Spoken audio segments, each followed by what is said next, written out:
والحمد لله ولا إله إلا الله سبحان الله والحمد لله ولا إله إلا الله قل إنما أدعو ربي ولا أشرك به أحدا قل إني لا أملك لكم ضرا ولا رشدا قل إني لن يجيرني من الله أحد ولن أجد من دونه ملتحدا إلا بلاغا من الله ورسالاته ومن يعص الله ورسوله فإن له نار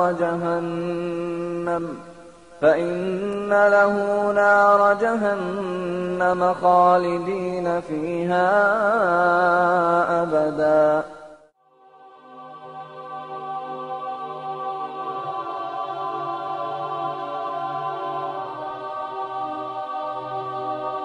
See, when a person says, how can good people go to hell? My first question is, who defines what's good? Do you define what's good? Does society define what's good?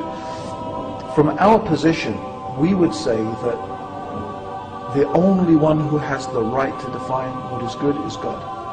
In fact, the very essence of what makes something good or evil is the fact that this notion of good and evil itself is anchored in a transcendental concept, something meaning it's something beyond ourselves, right? And so that is very, very important, the concept of good and evil. So the first thing I talk about is, well, who defines God, right? It can't just be, who defines good? Good can't just be defined by society or by you or me. So when a person said, why do good people go to hell? I'd say, well, who said that's a good person? Who decides what's good? Who decides what makes a person good? The other way to think about it is that truly good people don't go to hell. And truly good people, as far as God has defined it, as far as the Creator has defined it, good has a foundation. And that foundation starts with that person's relationship and recognition and obedience and submission to God. Sometimes people find this a hard concept to get their heads around. So what I try to do is explain this concept in a way that's a little bit familiar to us. And of course, in no way do I want to compare God to any created thing. Yes. I'm just trying to give the concept some framework through which we can understand.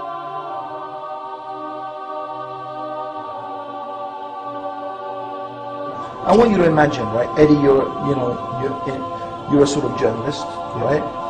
And the Dean Show, you have the Dean Show. You decide one day, you hear about this guy he's a really good guy. He gives lots of charity. He's kind to kids. He's good looking, like me, and like you, and all the, I don't know, whatever, right? Whatever you think, this guy is a great guy. Yeah. But this guy keeps on saying bad things about his parents. Don't talk about my parents. He just says bad things. So you being a journalist, you say, I want to find out, who are these parents? They must be awful people, right? So you track them down and you interview them.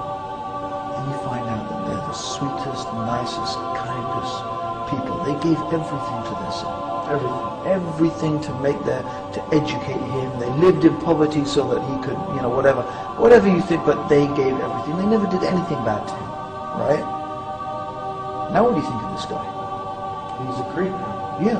And you know what? The fact is that all the good that he did just looks like nothing.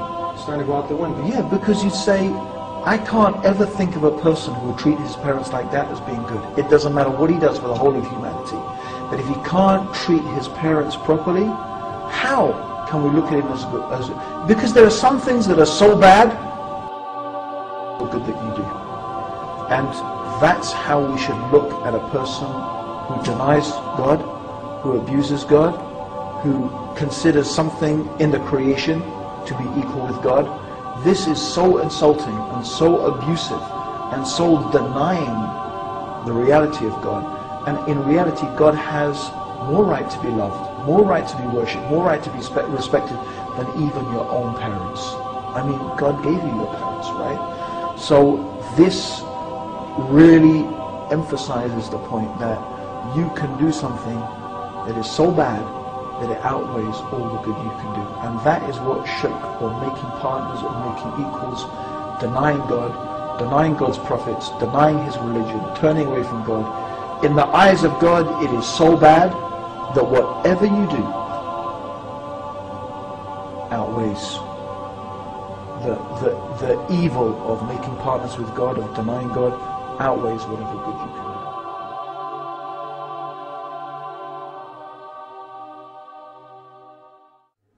Now, let me, inshallah, begin by describing to you what Jahannam truly is. First of all, it is huge.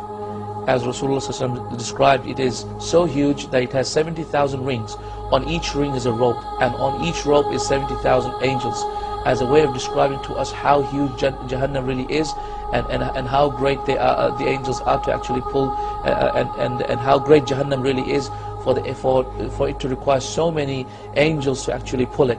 And so this is a size, an indication of the size. Also, once Rasulullah ﷺ was actually sitting down with his companions, and they heard a sound, and so Rasulullah ﷺ said, "Do you know what that sound was?" And then Rasul and the companions said, "Allah and His Messenger knows best." At that point, Rasulullah ﷺ said, "That was a stone that was thrown, pelting down from the top of Jahannam into the bottom of Jahannam, and only today, after 70 years, it has reached the bottom." So you can just imagine how deep and how vast and how wide and vast Jahannam truly is.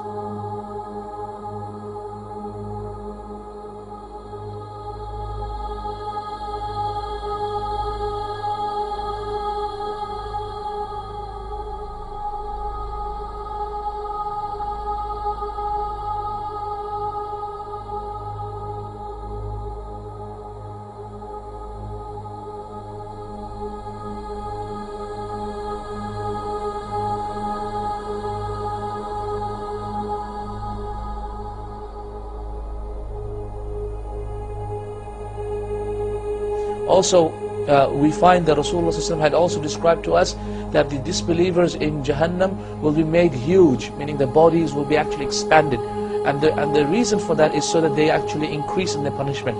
Because the more surface area of your body that you have, the more punishment you will feel. So Allah subhanahu wa ta'ala will increase them and make them huge people and increase their sizes in Jahannam, until Rasulullah sallallahu alaihi wasallam described that the seat of a person who will go to Jahannam will be the distance of a fast horse that travels between Mecca and Medina. So imagine the distance of Mecca and Medina, it's approximately 458 kilometers.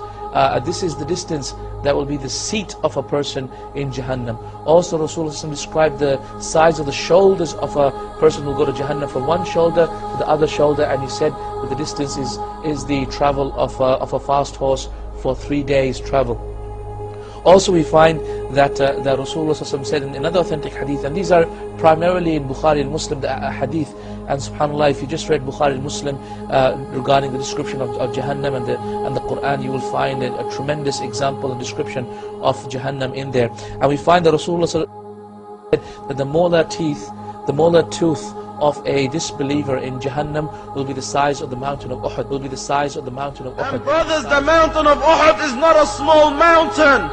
It's a great mountain. It's a great mountain. It's a great mountain. Then imagine 32 of them. Then imagine the head. Then imagine the body. When the Prophet ﷺ describes the thickness of the skin as also 3 days journey to taste the hellfire and the punishment of the hellfire and the punishment of the hellfire and the punishment of the hellfire and the punishment